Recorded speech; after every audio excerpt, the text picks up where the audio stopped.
Mythology superhero Hercules has just butchered his wife and children under a spell cast by his stepmother, Hera. Now, the strongest man on Earth must atone for his crime. But he is lost, disoriented. For guidance, he seeks out ancient Greece's greatest prophetess. Hercules' crime is so great that only one, the most powerful religious authority of his time, could help him solve it, and that's the Oracle of Delphi. Delphi. Its sacred temple plays a key part in many Greek myths. But it's not just a mythical place. Ruins of the Oracle Temple can still be found in the mountains of central Greece. 2,500 years ago, a priestess stood here in a trance-like state as mysterious vapors rose up around her. She spoke in riddles and supposedly channeled the word of the gods. It was a direct phone line up to heaven to ask the answer to anything you wanted. A new discovery may reveal where the oracle's powers originated. A recent geological survey has shown that the Delphi Temple sits precisely on the intersection of two fault lines. This may explain the magical vapors that surrounded the prophetess. The new evidence suggests that movements of the Earth around these faults might actually have released ethylene gas that would have leaked through these cracks in the Earth. People who breathe a lot of ethylene will fall into a trance that sounds almost exactly like what the Oracle at Delphi experienced. So basically, the Oracle at Delphi was a stoner that everyone in ancient Greek society trusted a lot. At Delphi, the Oracle tells Hercules that only a terrible penance can absolve him of his crimes. To receive that penance, he must go to his cousin and arch-rival, King Eurystheus. But it's a trick. Hera is using the Oracle and King Eurystheus to crush Hercules. Hera will pursue him with everything she has. Hera will be his implacable enemy. And the dangers, the enemies she will put in his way will not cease. Eurystheus assigns Hercules 12 challenges, all designed by Hera. They will forever be known as the labors of Hercules. In them, the hero is challenged to rid the Greek world of its greatest evils, to confront its most savage beasts, forces of nature, evil tyrants, and monsters. No man could be expected to survive even one of these challenges. But Hercules must overcome 12. These labors serve a function. Their primary function is to remove the pollution from having killed his family. He will need to purify himself, to purify his hands, to purify his soul later on of the grievous crime he has committed. It seems a little unfair to us because the acts that he's doing penance for weren't really his fault. He was under the influence of the madness sent to him by his stepmother, Hera. In the Greek mind, it didn't really matter that it wasn't his fault. He still needed to perform these acts to wash away the stain of these violent acts that he committed. The quest for redemption begins with the first labor, to kill a savage beast that symbolizes mankind's animal instincts, the lion of Nemea. The problem for Hercules is even though he's a magnificent archer, the lion's skin is impervious to his arrows.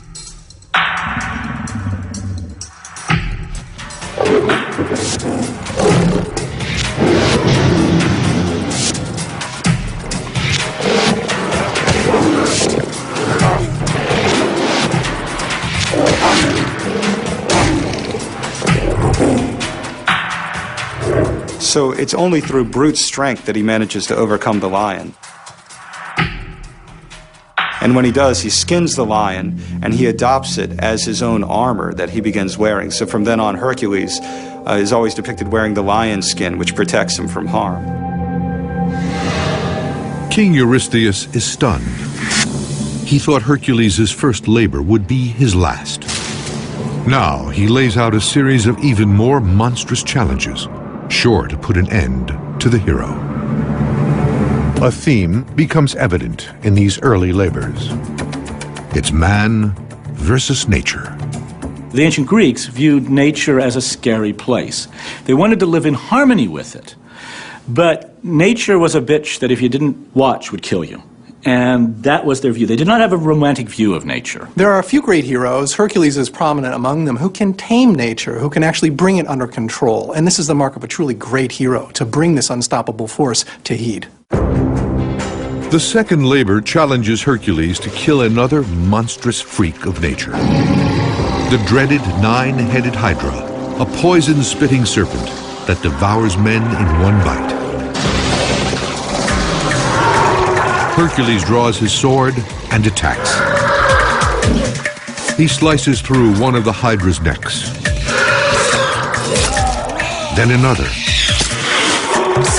decapitating the monster one head at a time. But as soon as each head is cut off, two more grow in its place. This represents the human lust for pleasure, which the Greeks believed to be unkillable. The more you attack it, the more you cut its heads off, the more heads you have to deal with. Hercules needs a new strategy. Against this enemy, his success hinges on more than muscle. Hercules grabs a torch and scorches the skin of the beast. He comes up with the idea of burning off the stumps to cauterize the neck so that a head can't grow back in there.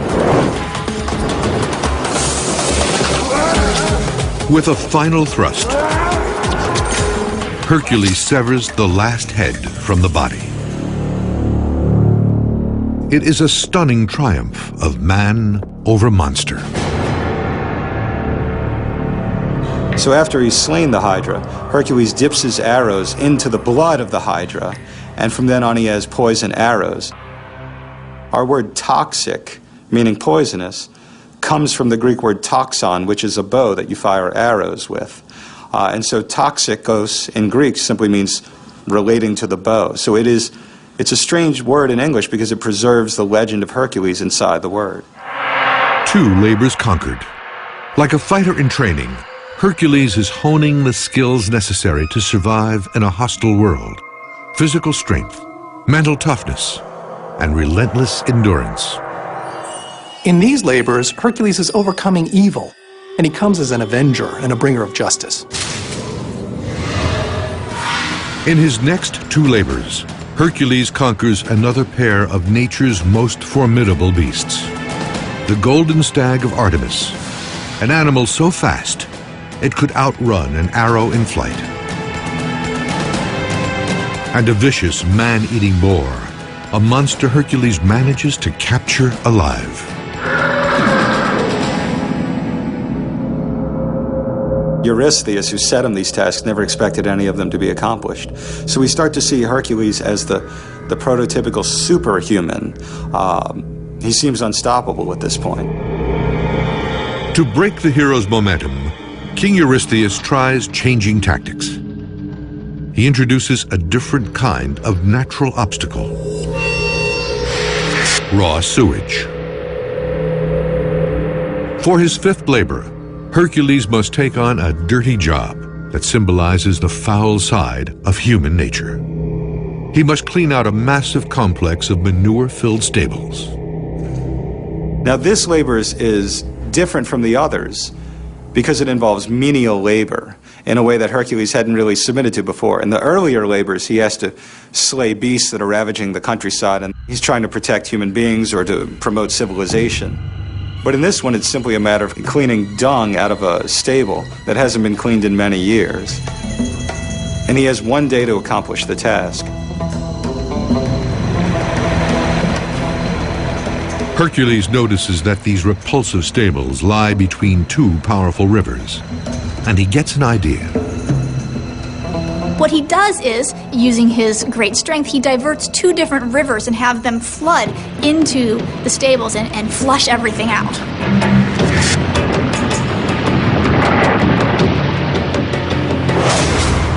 One labor at a time, Hercules is making amends for killing his family.